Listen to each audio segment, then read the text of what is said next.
হায় রে পিন্ডেমন, এত কষ্টের পিন্ডেমন রে ভাই। কি আর বলবো, ভাষা খুঁজে পাচ্ছি না। তিলে তিলে গড়া পিন্ডেমন, কতদিন ধরে জমাইছি খেইলা কষ্ট কইরা। আর আজকে গেরিনা কি করলো, আমাদের সাথে একটা বড় চায়ে সিট করলো। আমার ফ্রিওয়ার লাভারেরা গেরিনা যে এত বড় সিট করলো আমাদের সাথে। তোমরা কি এই পিন্ডেমনের গিফটগুলা কি তোমরা ডায়মন্ড দিয়ে নেবে? আমার তো টাকা করে না যে আমি এই পিন্ডেমনের আইটেমগুলা ডায়মন্ড দিয়ে কিনবো।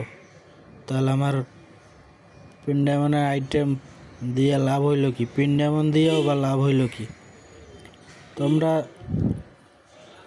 যারা কষ্টে আছো পিন্ডেমন নিয়ে, তারাই ভিডিওটি শেয়ার করে সবাই জানাই দাও, যাতে কেউ ডায়মন্ড দিয়ে না নেয়, ঠিক আছে?